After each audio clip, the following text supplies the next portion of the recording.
let me bring it to my guys here on the set. Channing, your reaction here again, but on and off the field, this is an extremely important day in the NFL. What's your reaction? It's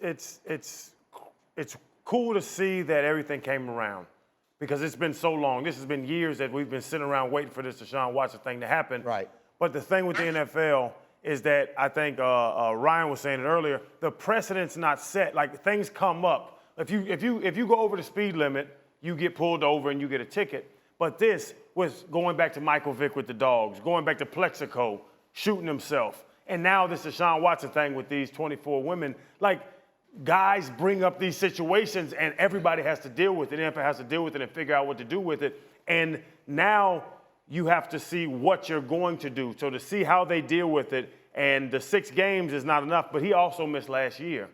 And that's the thing that, let's put everything together. Let's look at the whole situation. And that's what I wanted to do. But the NFL, as they deal with things and as things come at them, they have to figure out what's going on, and it's always something new. And this is going to it's bigger than what people want to give it, and they have to figure it out on the move, and that's why I have to see what people want to do with it. The most difficult part right now we're dealing with is the NFL has to understand this is not about emotion. The NFLPA has to approach it that way, that it's about doing business. And that's what's going to be the hard thing for fans, because fans are so emotional. Fans are so tied in. If you're on the side that says or believes that Deshaun Watson did do something wrong, then you want it to be worse. If you're Deshaun Watson's families, his representation, his team, and you believe that he is innocent, you feel like, well, if he is innocent, why is he even being suspended at all? We have to look at the precedent that was set in the NFL, not necessarily in this case, because this is new. Sue L. Robinson, this is her first time dealing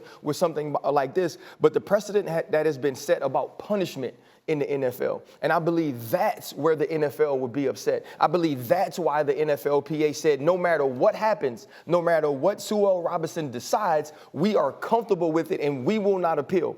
The NFLPA is now moving on to the next case. The NFLPA is now moving on to the next player to protect them, and we are dealing with this situation now. Deshaun Watson is a man that for the last however many months or years and months has been dealing with this situation personally.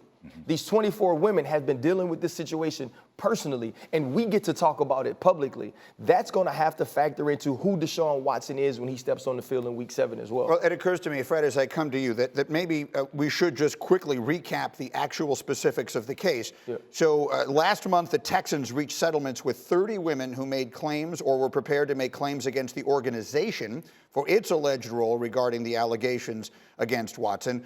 There were 25 lawsuits originally filed. One was dropped after a ruling in April of 21 that plaintiffs needed to amend their petitions to disclose their names. 2 months ago, Watson settled 20 of the 24 lawsuits he was facing. Early this morning, he agreed to settle 3 of the remaining 4.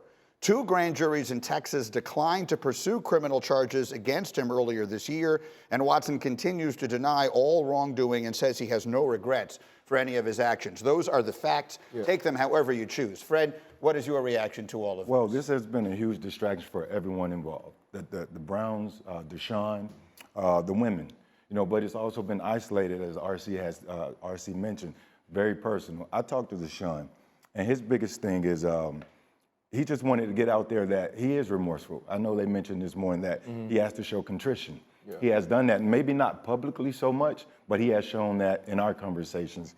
He has also expressed that a lot of people have jumped ship on him. So he's been very isolated for more than the past year and some change. So he wants to get this behind him. But I think it'll continue to be a distraction throughout the season and maybe even for the rest of his career and life as he walks around the public, because as Ryan said, a lot of emotions are involved. You have some people that are playing jury that are going to see him in the public, and they're going to say, well, that was wrong. You should have got more. You should have done this or that. But the decision was made by Judge Sue L. Robinson. May I ask you, without asking you to disclose anything that you're not comfortable, you say, how recently have you spoken to him, and in what way would you say he has demonstrated contrition? We spoke about 3 weeks ago, and the last time we spoke was via text. And he's like, I just hate all of this happening. I wish none of it ever happened. If I can go back, I'll do certain things differently. But I just hate it all happening, because the women, they have to go out and they have to deal with it, even though those women haven't been stated publicly who they are. But, you know, he said he feels bad for them.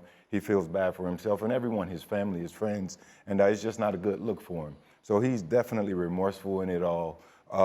He's maintained his innocence, and I think that's a big thing. Yes. You know, he wants to get this behind him so he can get out there and do what he does best. I will repeat that on the record, he has continually denied all wrongdoing and says he has no regrets for any of his actions during the massage sessions. I'm told Neek wants to, let me get Dominique back in here. Go ahead, Dominique.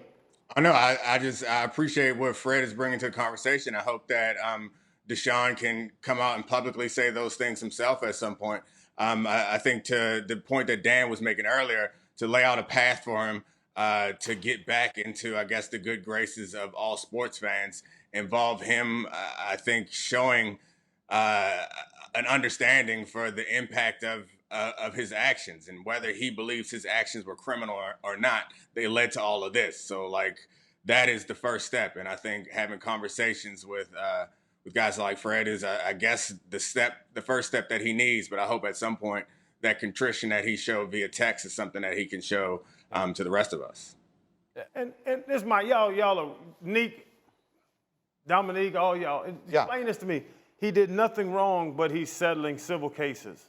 You know what I'm saying? Like, if you did nothing wrong, why are you? And my thought is that you're paying people not to tell their side of the story. Like, what's that? That is the way that people will, that many people, of course, in the public will perceive it. It is not an uncommon phenomenon that people who are facing civil lawsuits who do not want to continue to go through, again, I'm in no way passing judgment on what I believe did or did not happen here, but who want the lawsuits to cease, will make some sort of arrangement and that the details of that arrangement would remain private in order so that everyone just doesn't have to deal with them anymore. Thank you for watching ESPN on YouTube. For live streaming sports and premium content, subscribe to ESPN+.